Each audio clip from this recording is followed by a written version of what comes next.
Everyone, today I'm going to do some commentary over one of my guild's Iron Council hard mode kills. I know a lot of people are still working on this fight, and I get questions all the time about how to position Steelbreaker and some other things on this fight. So let's hop right into it. First of all, both tanks should have a soul stone on them to begin with. At the beginning here, I tank the medium and small guy, and our DK takes the big guy. I just do a little bit more damage, so this is just an optimization we've made to get through this part a little bit quicker. But if you're tanking Steelbreaker as the prep eye, just make sure you're cleansing your own fusion punches the whole time. Make things easy for your healers. As far as Rune of Power positioning, it's pretty simple with these guys. You're just basically like inching them out of it. It's not super finicky like the Steelbreaker Rune of Power positioning. And there you saw an overload too. What we've started doing is we just use a Divine Sacrifice for that and have people stand the rune for it, get a little more DPS time. If you're just like progging this fight, you don't need to do that though. You can save your D-Sacs for later if you need to. So now that we've got Brunder down, it's really important that everybody stays near Steelbreaker unless they're assigned to be taking the static charges. So I kind of just imagine Steelbreaker as an umbrella, and you don't want to get hit by that static charge rain. That's what we're trying to avoid. It's pretty simple right now, but once a death rune comes out, then people are going to be moving around quite a bit, and it's really important that everybody just stays near Steelbreaker as we're moving. So we're moving together here. We got the death rune. When he like casts a Rune of Power, you can bait it out. It isn't super impactful though, because we almost always end up just waiting for him to cast a good death rune anyway, but that is something you can do. The timing actually worked out pretty well for us here. And also, right before the transition, you want to make sure that Molgheim is really low. He actually dies before he gets to 0% too. I think it's about like 150 KHP is when he actually dies. So you want to get him pretty low, but then you want to wait for him to cast a new fresh Rune of Power. That way you have maximum uptime on it for the Steelbreaker phase, which is like the hardest part of the fight. So get him down. Normally we try to get him around like 300k, 250 KHP, something like that. And that allows us to just really quickly burn him. And if you are tanking Molgheim at that time, just keep him in the rune. Don't worry about like positioning at all. It's just important that your DPS are in that rune, burning him as quickly as possible. So he dies, everybody just immediately gets onto Steelbreaker. So here his HP is a little bit higher than normal, but at this point we're pretty geared. We can make it work. So he goes down.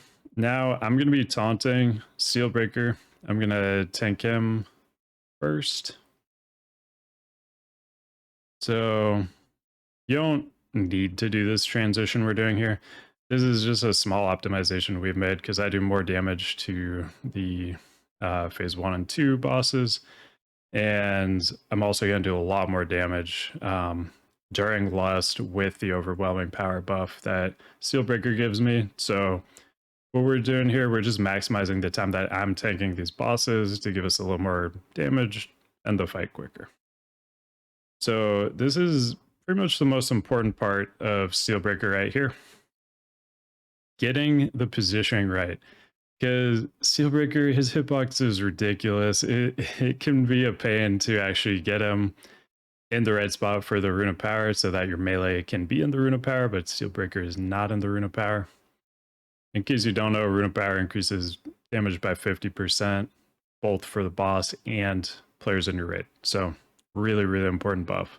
So here you're going to see me take over, and I'm just inching backwards very, very slowly.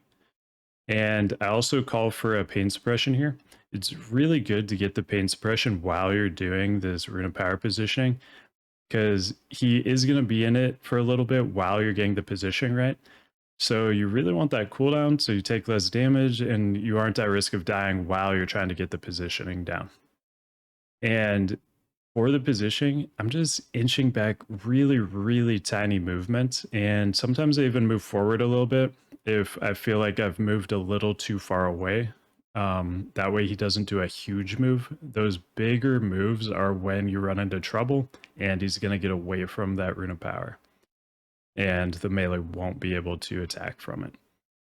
So I've got the pain suppression on me right now. He's still in the rune of power. I have my weak aura showing me that. It will not immediately update whether or not he has a lost rune of power, though, when he moves out of it. So don't just keep moving him like constantly. You want to do really tiny movements with some slight pauses. You can even do some moves forward too, like really tiny moves forward. And you basically need to wait to see that updated, buff to see if he actually lost it, because you might have already moved enough and he's already lost it.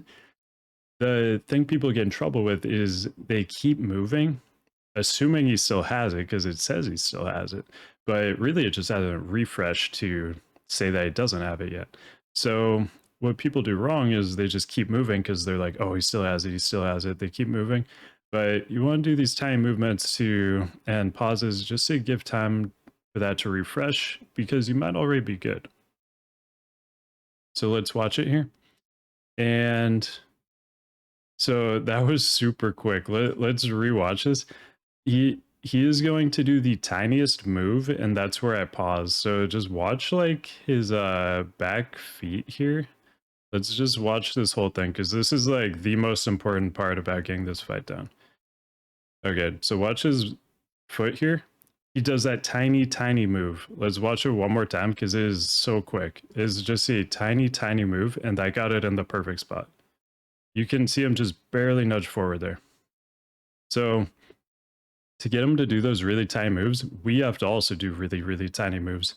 And you can also limit a mob's movement by moving into them after you've like moved back. So really, really tiny moves back, really tiny move forward, and we can get this really tiny movement from this gigantic boss. So one more time, we'll just watch it one more, because this is absolutely crucial that you get this down. If you have this positioning down perfectly, and your melee are all in that rune of power the whole time, you have a very good chance of killing this boss. So really, really tiny moves, really, really tiny moves. I would nudge forward and we're good. He's lost it. So now at this point, each time somebody dies during phase 3, he's gonna get a buff that makes him do 25% more damage, and that stacks. So right now he is dangerous, but not too dangerous. So right now, what I'm going to be doing, I'm going to pop wings here to give us extra damage, because I do have that 200% damage buff right now. I'm lusted. We're in a prime position to do a lot of damage here. And the damage isn't too scary yet because he doesn't have those additional damage buffs. So here, I pop wings. I'm just going ham. We're doing everything we can to just pump damage here. I actually even popped a potion of speed here. While you're progging this, I recommend Indestructible Pot, a little more survivability. Also, like stam trinkets too. Our guild we've done this quite a few times now, so it's just kind of farm mode for us. But while you're progging it, I would use stam trinkets and I would use Indestructible Pot just to minimize the chance of you dying as a tank. Because if you die early, that is probably gonna result in a wipe. So here, this is where we do a tank transition. We do it normally around like 3 to 4 seconds before the tank is going to die to overwhelming power or meltdown. So here our DK is going to taunt off of me. And I actually ran back this way. I didn't see that our druid was back there. I should check that beforehand. So I almost ran into him, but I found a good spot over here. You don't need to get too far away, but far enough away that you don't kill anybody with the explosion when you die. And one thing a lot of people do accidentally too, they'll accidentally kill a lot of pets. So try to not kill the pets too, because any little bit of damage you can get is really helpful here while you're progging it. So I die over here, and you don't just want to immediately pop the soul stone. So I'm going to wait here for a static charge to go out, and then I'm going to pop soul stone. So I see the static charge go out, so I immediately pop soul stone. I rocket boot back in so that I can't get hit with a static charge because it'll just kill me. So I should have actually just lay on hands myself there because I won't be tanking this again. But somebody else hit me with one. And also earlier Healthstone too. I did Healthstone there, but it was a bit late. It should just be pop the soul stone, immediately Healthstone, rocket boot back in. I was pretty late on the Healthstone. Definitely do that earlier unless you're going to be doing the lay on hands. And so here, if this fight is going to go longer for you, and like here for us, it's just going to die. I'm not going to be tanking him again. But in our early prog, I definitely did tank him a second time. So really important things when we pop up, we soulstone, healthstone, or get lay on hands from somebody. Rocket boot back in, make sure we're not going to get gibbed by a stack charge, or even just get the debuff. Even if we survive, we really don't want that debuff while we're tanking Steelbreaker. It's just going to make Fusion Punch one-shot us. So as soon as you get back in, you want to start refreshing all your buffs too. Here, it wasn't really a high priority for me because I knew we were about to kill this anyway. It didn't really matter if I got all my buffs back up. Yeah, get your Seal back up, get Reg's Fury back up, get Sank on. You want to for sure get rebuffs from other people in your raid. Make sure you get a new Fort, new Commanding Shout, new Mark, all that stuff. Get Divine Plea up, everything. This next time you tank Steelbreaker, if it's going to go this long, he's going to be doing 50% more damage than it was the first time you tanked him, because you got a 25% damage buff from your death, and you got a plus 25% damage buff from the second tank's death as well. So he's going to be doing a ton of damage this time. That's why you should lead with the Avenging Wrath, because this time around, he's going to be hitting you way, way harder. So you want to have your shield wall for this time you're tanking him, not the first time when he's doing way less damage. So if Steelbreaker didn't die here, and I was going to have to do another taunt rotation here, I would be taunting him at about 3 or 4 seconds until our other tank melts down. Once a fusion punch is about to land, then pop wall. You don't want to just like pop it like as soon as you see him start casting fusion punch, because you're not taking any damage during that time.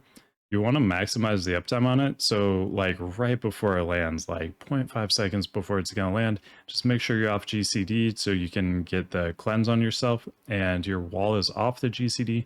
So like 0.5 seconds before it lands, just pop your wall, be spamming that cleanse button, and you'll get the fusion punch debuff off right away. You'll have that 50% damage reduction, and that damage reduction is going to last you quite a while too, because you popped it at the last second right before that fusion punch. That is the whole fight right there. I hope this helped you out. Let me know if it did. Thank you for watching, and I'll see you in the next one.